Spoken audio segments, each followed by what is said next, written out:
I'm Mara Webster with In Creative Company, and today I'm thrilled to be talking about the wonderful series Scott Pilgrim Takes Off. We are joined today by Bryan Lee O'Malley, who's the co-creator and co-showrunner, and BenDavid Grabinski, who is the co-creator and co-showrunner alongside. And I love how long the two of you have known each other before working on this project. Was it a writers group that the two of you met through originally, or just that was part of the initial relationship you had as friends? So. Yeah, but there was one that was hosted at his house more than 12, 13 some years ago. And yeah, so we were in like proximity of each other for a while before we actually became friends. And then it was, friends at first sight, but delayed. But yeah, it was a writers group, which is mainly me farting around on a laptop and not actually typing. But it was supposed to encourage people to be writing, but I don't really know how much I actually got done. I mainly went for the food. The food was always good. Yeah, I didn't get much done either. The food was good. But because of that, I love how much you've kind of been sounding boards to each other throughout your careers and, kind of sharing scripts and ideas for projects back and forth. And I was interested in how that informed the collaboration on this series and the way that you kind of found working together on it. It just helps that we had a shorthand, right? Like we've watched so many movies together. He's shown me a lot of movies. I missed out on a lot of movies when I was growing up. He had a snob era where he didn't see like anything for like 5 years because he thought he was too cool for it. And then my job was to reintroduce you to things that you thought you were too cool for at one time. Like Armageddon, yeah. Really good movie. And I know that for you, Bryan, there was initial interest in, we'd love to do something else with Scott Pilgrim as a character and as a series, but what is that idea going to be?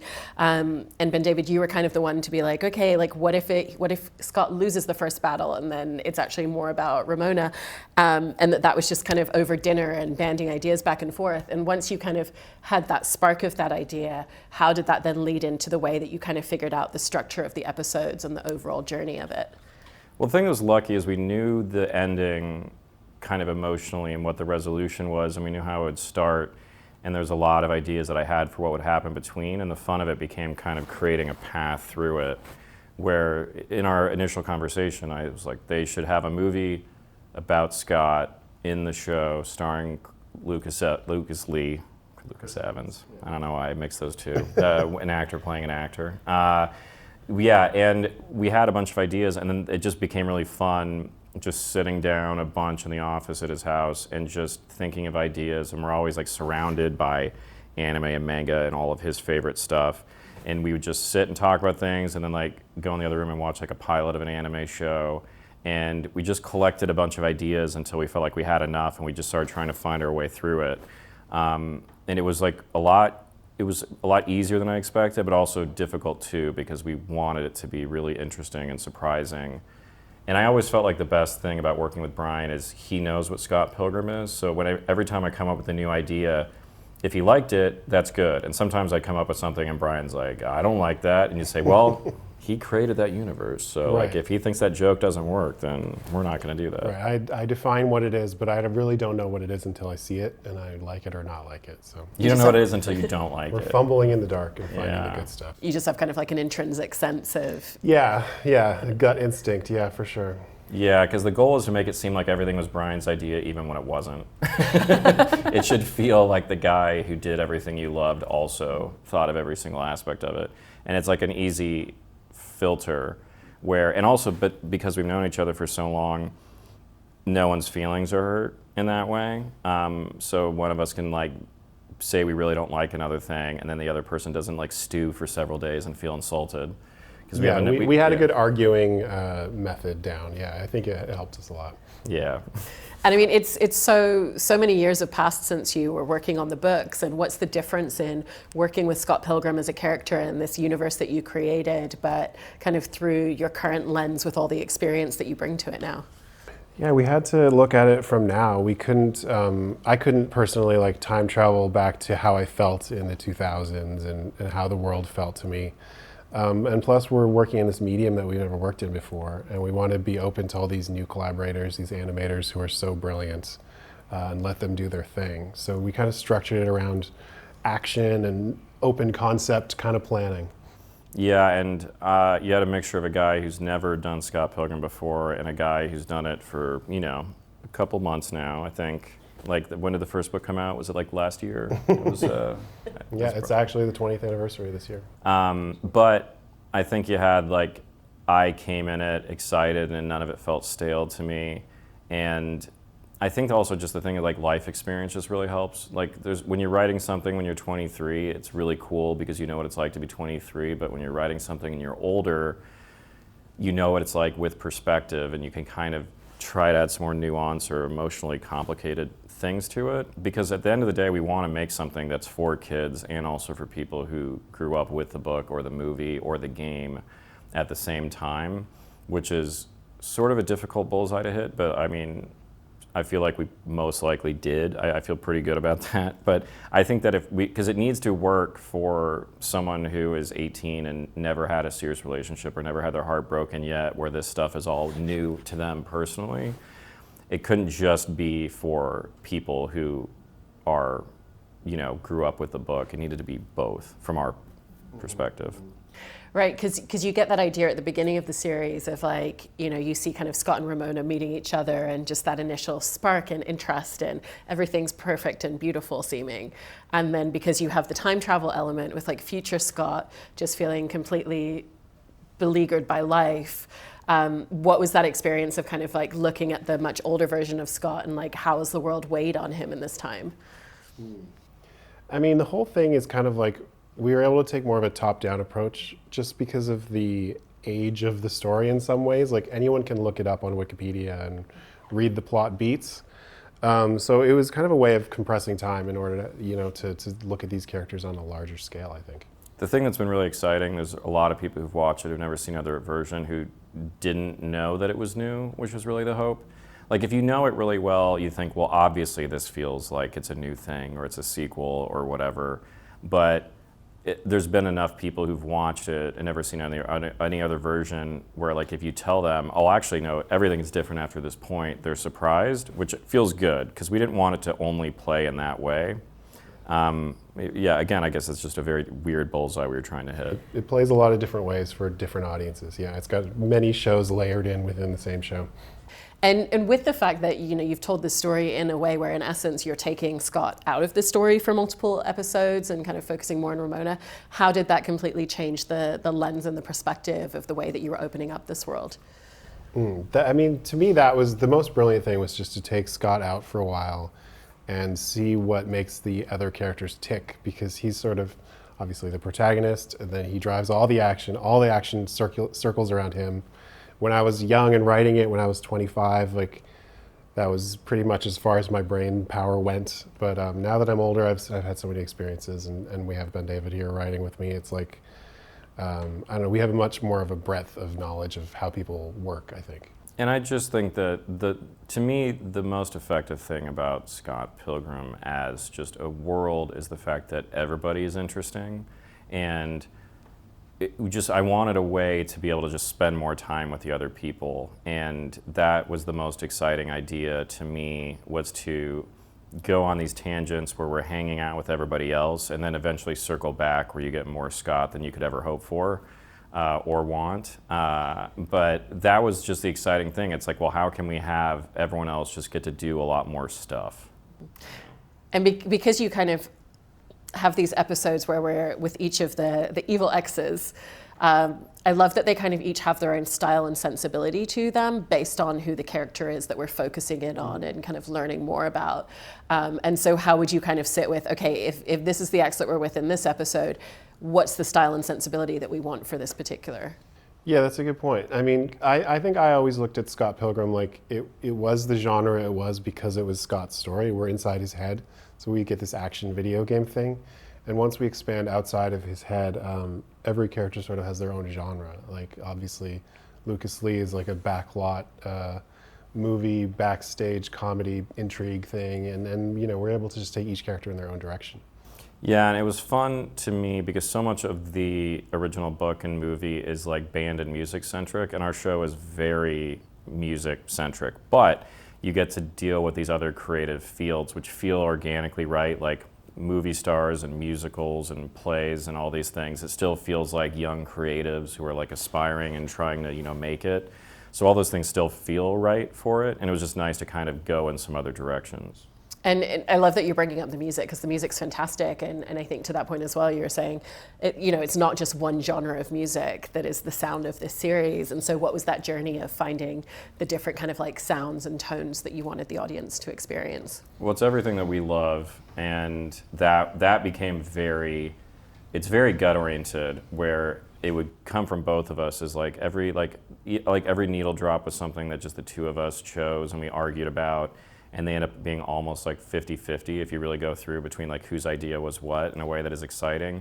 And the thing that's helpful is that Bryan and I both love Sondheim, and we both love different types of music, and all these things it felt like if we both were enthusiastic about something, it felt organically correct.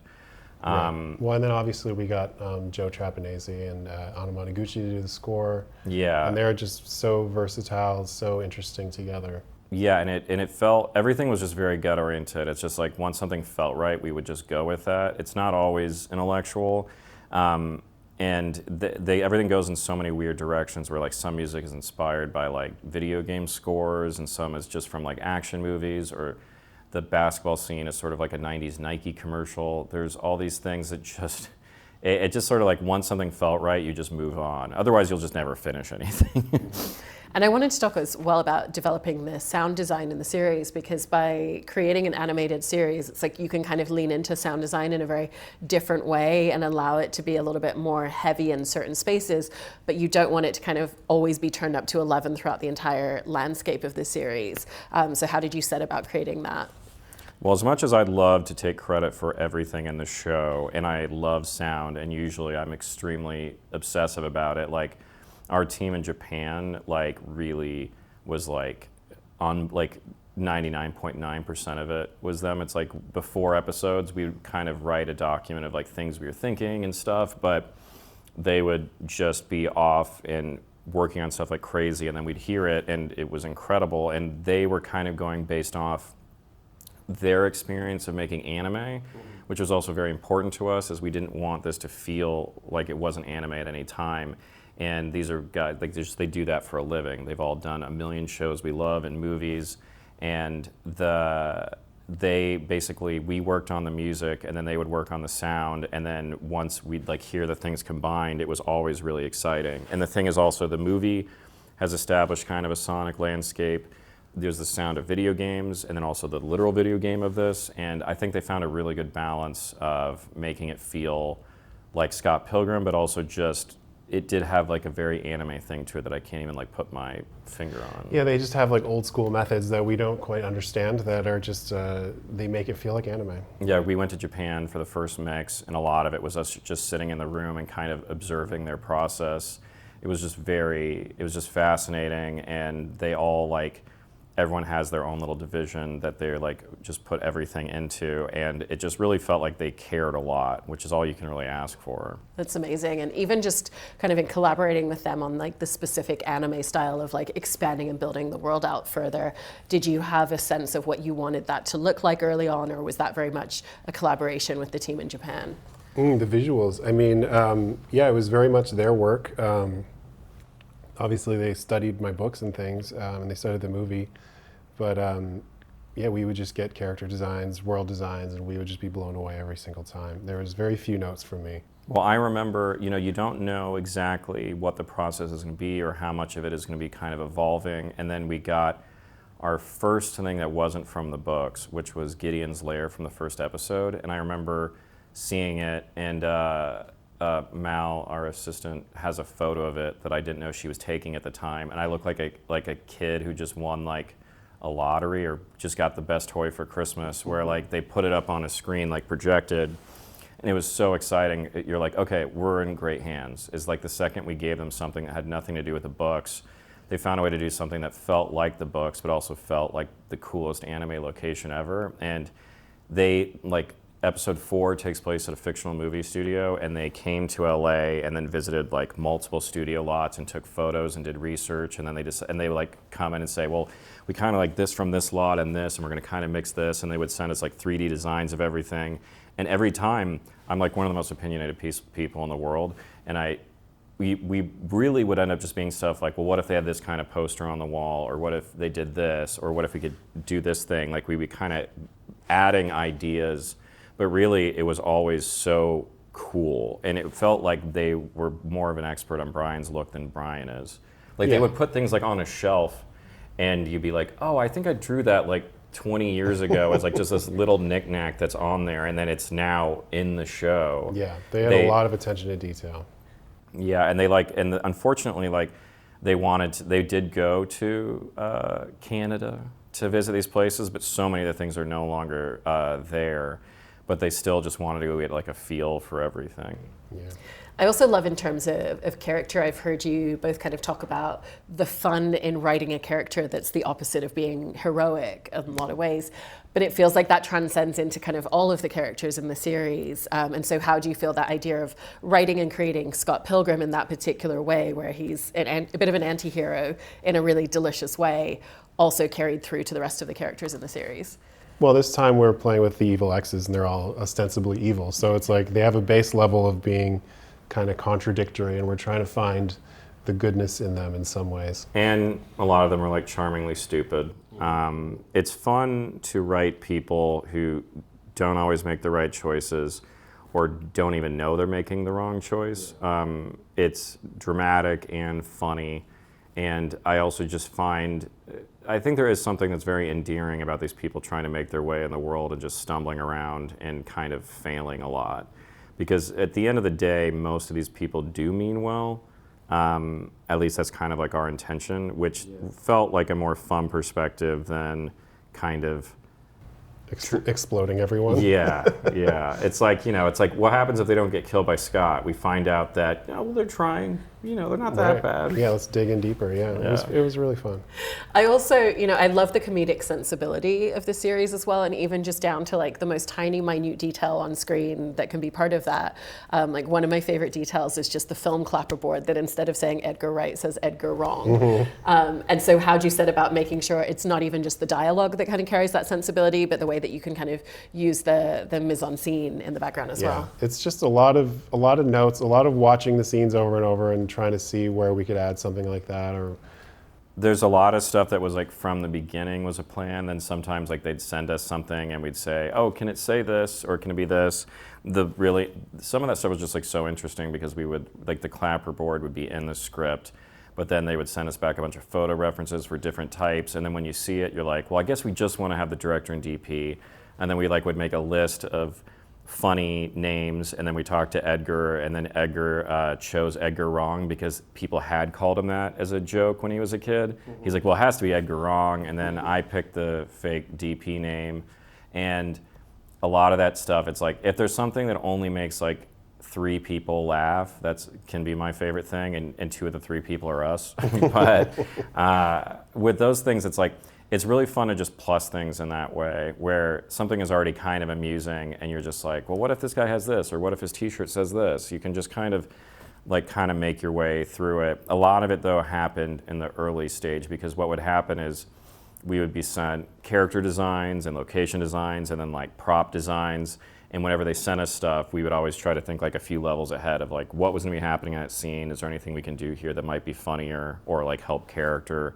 And but you also just don't want to do too much of it. It's like it didn't need to be joke dense. Like I think that part of the show for me was I felt that like if there was way too much going on, it'd be kind of exhausting because you have to sustain for a longer time. Like with a movie, you can kind of just be like a rocket for 95 minutes, but in this case, it's like we have to slow down every once in a while. Ups and downs, yeah. And that's just a long way of saying that not everything maybe made people laugh that we wanted to. No, I'm kidding. We did want to kind of have not everything be as dense. Mm-hmm.